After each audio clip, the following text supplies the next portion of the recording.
చేయను ప్రేక్షకులందరికీ శుభాకాంక్షలు. మనం ఏప్రిల్ నెల మాస ఫలితాలు చెప్పుకుంటాము. ఇప్పుడు శుక్లాం భరధరం విష్ణుం శశివర్ణం చతుర్భుజం ప్రసన్నవదనం ధ్యాయేత్ సర్వవిఘ్నోపశాంతయే అగజా ఆనన పద్మార్కం గజానన మహర్నిశం అనేకదంతం భక్తానాం ఏకదంతముపాస్మహే ఏకదంతముపాస్మహే. ఓం శ్రీ మాత్రే నమః. ఓం శ్రీ గురుభ్యో నమః. మనం ఏప్రిల్ నెల మాస ఫలితాలు చెప్పుకుంటున్నాము. ఏప్రిల్ మాస ఫలితాలు చెప్పుకునేటప్పుడు ముందుగా 12 రాసులకి ఈ మాసంలో ఎటువంటి గ్రహచార ఫలితాలు ఉంటాయి, అది మంచివా చెడ్డవా అన్నది మనం గోచారాన్ని చూసుకుని చెప్పుకుంటాము. అది ముందుగా 12 రాసుల్లో ముఖ్యమైనది. తదుపరి రాశి తులారాశి. తులారాశికి అధిపతి శుక్రుడు. తులారాశిలో చిత్త 3, 4 పాదాలు, స్వాతి 4 పాదాలు, విశాఖ 1, 2, 3 పాదాలు ఉంటాయన్నమాట. అయితే ఈ తులారాశిని లగ్నంగా చేసుకుంటే గ్రహాల స్థితిగతులు ఎలాగున్నాయి అని అంటే, తులారాశి నుంచి పంచమంలో అంటే 5వ ఇంట్లో కుంభంలో రాహువు, బుధుడు, కుజుడు ఉన్నారు. 6వ ఇంట్లో శని, రవి ఉన్నారు. 7వ ఇంట్లో శుక్రుడు ఉన్నారు. 9వ ఇంట్లో గురువు ఉన్నారు. 11వ ఇంట్లో కేతువు ఉన్నారు. అయితే ఇది ఎట్లా ఉంటుందంటే, ఇదేమో ఏప్రిల్ 1వ తారీఖు గ్రహాల స్థితిగతులు. ఇప్పుడు ఏప్రిల్ 1వ తారీఖు తర్వాత మళ్ళీ కొన్ని గ్రహాలు మారుతాయి. ప్రతి నెల రవి 15, 14, 15, 16 ఈ 3 రోజుల్లో ఏదో ఒక రోజు ఒక రాశి నుంచి ఇంకో రాశికి మారుతాడు. అదేంటంటే రవిని అలా ఒక రాశి నుంచి ఇంకో రాశికి మారడాన్ని సంక్రమణం అంటాము. అంటే అన్ని సంక్రమణాల్లోకి మనకి మకర రాశిలోనికి మారినప్పుడు మకర సంక్రమణం పూజ పండగ మనం చేసుకుంటాం అన్నమాట. ఇప్పుడు రవి మేనంలో ఉన్న రవి మేషంలోనికి వెళ్తారు. మేష సంక్రమణం ఎప్పుడు ఏప్రిల్ 15వ తారీఖున. అలాగే బుధుడు ఏప్రిల్ 11న బుధుడు కుంభంలో ఉన్న బుధుడు మీనంలోనికి వెళ్తాడు. అలాగే ఏప్రిల్ 3వ తారీఖున కుంభంలో ఉన్నటువంటి కుజుడు మీనంలోనికి వెళ్తాడు. ఇప్పుడు కుంభంలో ఉన్న కుజుడు రాశి మంచిది కాదు, కుజుడు మంచివాడు కాదు. అయితే ఇప్పుడు మీనరాశిలోకి వెళ్ళడం వల్ల అది జలతత్వ రాశి, గురు రాశి, స్వభావ రాశి. అందువల్ల ఆ రాశిలోనికి వెళ్ళడం వల్ల మనకి ఈ యుద్ధం నుంచి వచ్చేటటువంటి ఇబ్బందులు కొంచెం తగ్గుతాయని జ్యోతిష్కులు అంటున్నారు.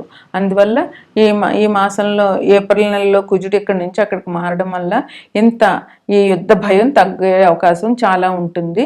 అందుకని మనం కూడా యుద్ధం తొందరగా తగ్గాలని, అక్కడ ప్రజలందరూ సుఖ సౌఖ్యాలతో ఉండాలని మనం ప్రార్థిద్దాం. ఎందుకంటే అక్కడ ఆ వీడియోలు చూస్తుంటే ఎంతమంది చనిపోతున్నారో, దేశాల మధ్య గొడవలకి అనవసరంగా ప్రజలు బలైపోతున్నారు.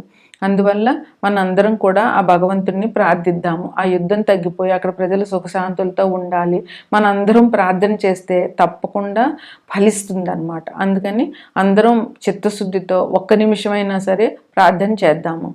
ఇక గ్రహాలు మార్పు చెప్పాను కదా, ఇప్పుడు ఎట్లా ఉంటుందంటే ఇంకా గ్రహాలు అనుకూలంగానే ఉంది. ఈ మాసం ఈ రాశి వారికి చాలా బాగుంది. ఎటువంటి ఇబ్బందులు ఉండవు, చాలా అనుకూలంగా ఉంది. ఆదాయం ఎంత ఆదాయం కావాలనుకుంటున్నారో అంత ఆదాయం మీకు లభించే అవకాశం చాలా ఉంది. ఆదాయం బాగుంటుంది. ఎన్ని రంగాల్లోంచి మీకు ఆదాయం రావాలని అనుకుంటున్నారో అన్ని రంగాల్లోంచి ఆదాయం వస్తుంది.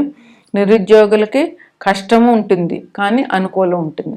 ఎవరైతే ఉద్యోగ ప్రయత్నాలు చేసి విసిగిపోయి ఉన్నారో వాళ్ళు ఇంకొంచెం కష్టపడి ప్రయత్నం చేయండి. తప్పకుండా మీరు గోల్ సాధిస్తారు, మీకు ఉద్యోగం వస్తుందన్నమాట. ఇంకా పంచమంలో రాహు ఉన్నాడు కదా, అది కొంచెం అనుకూలం కాదు. దానివల్ల అంటే మీకు ఆలోచనలు, విపరీతమైన ఆలోచనలు ఇస్తాడు ఆయన. అది మంచి ఆలోచనలు, గ్రహం బాగుంటే మంచి ఆలోచనలు వస్తాయి, కానీ గ్రహం బాగోలేకపోతే చెడు ఆలోచనలు అనమాట. దేనికైనా మన మనసే కారణం. మనం మంచి చేసినా చెడు చేసినా మన మనసే కారణం.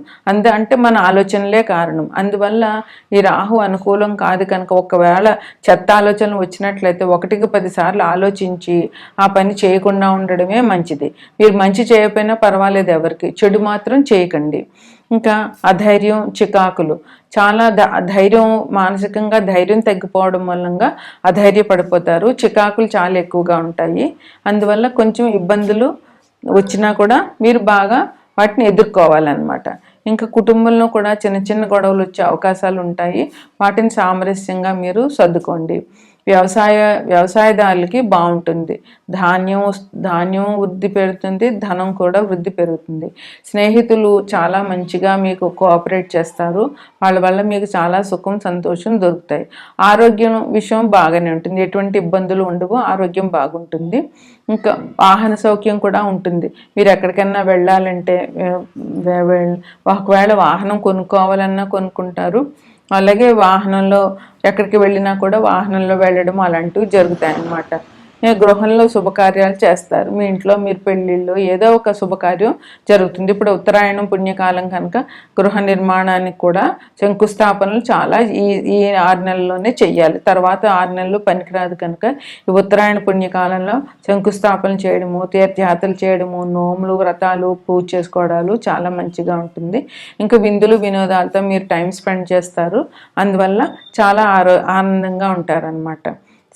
పిల్లలు కూడా మీ మాట వినడము, పిల్లలతో మీకు ఎటువంటి ఇబ్బందులు రాకపోవడము ఉంటుంది. అది చాలా మనసుకి చాలా మంచిది. పిల్లలతో గొడవలు ఏమైనా ఉన్నా, వాళ్ళ మాట వినకపోయినా అది నిరంతరం తల్లిదండ్రులకి ఒక బాధలాగా భరించలేనటువంటి బాధ అది. అందువల్ల పిల్లలు జాగ్రత్తగా ఉండి వాళ్ళకి మంచి ఉద్యోగాలు రావడము, వాళ్ళ తల్లిదండ్రులు మాట వినడము ఉంటే వాళ్ళకి తల్లిదండ్రులకి అంతకంటే ఆనందం, అంతకంటే సౌభాగ్యం ఏమి ఉండదు. అదొక్కటి మీరు చూసుకోండి. పిల్లలు మీ దారి వినేలాగా చేసుకోండి చాలు. అలాగే శత్రువుల పట్ల కూడా మీరు మంచిగా ఉంటారు. వాళ్ళు శత్రువులు చేసినా కూడా మంచిగానే చూడమంటారు. అందువల్ల మీరు శత్రువులు కూడా మీ అందు ఇదిగా ఉంటారు.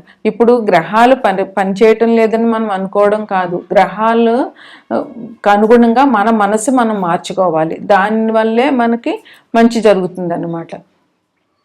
అలాగే విద్యార్థులకి అంకిత భావం ఉండాలి. నేను ఇది చెయ్యాలి, మీరు ఒక గోల్ పెట్టుకోవాలి, ఆ గోల్ ఎలాగైనా సాధించాలి అని పట్టుదల పెట్టుకోవాలి. దానికే మీరు అంకితం అయిపోయి ఉండాలి. ఒక పని చేస్తున్నామంటే ఆ పని పూర్తయ్యేదాకా ఇంకా దాని నుంచి దృష్టి మరల్చకుండా ఉండడం వల్ల మనం తప్పకుండా ఏదైనా సాధించగలుగుతాము. ఆలోచనలో స్పష్టత పెంచుకోండి. ఒకవేళ మీ ఆలోచనలు పక్కదారి పడుతుంటే దాన్ని మార్చుకోండి. ఇది మీకు ఇంకా ఈ నెలలో ఉండేటటువంటి పండుగలు ఏంటంటే రేపు ఏప్రిల్ 2వ తారీఖున హనుమ జయంతి, అలాగే 20వ తారీఖున అక్షయ తృతీయ పండుగ. అక్షయ తృతీయ అంటే యాదగిరి నరసింహస్వామికి చందన లేపనం ఉంటుంది. ఈ హనుమాన్ చాలీసా, హనుమంతుడి గుడికి వెళ్ళడము, హనుమాన్ చాలీసా పారాయణ చేయడము చేయండి. ముఖ్యంగా ఈ రాశి వారే కాకుండా అన్ని రాశుల వారికి కూడా ఇప్పుడు కాలభైరవాష్టకం చదవడం, ప్రతిరోజు కాలభైరవాష్టకం చదవడము, రెండోది హనుమంతుడు దర్శనం చేసుకోవడము చాలా మంచిదని పెద్ద పెద్ద జ్యోతిష్కులు చెప్పారు. అందువల్ల ఈ 2 చేయడం వల్ల మీకు ఎటువంటి సమస్యనైనా ఆ భగవంతుడు తేలిగ్గా తీసేస్తాడు. అందువల్ల ఇది ఈ రాశి వారికి శుభాశుభ ఫలితాలు.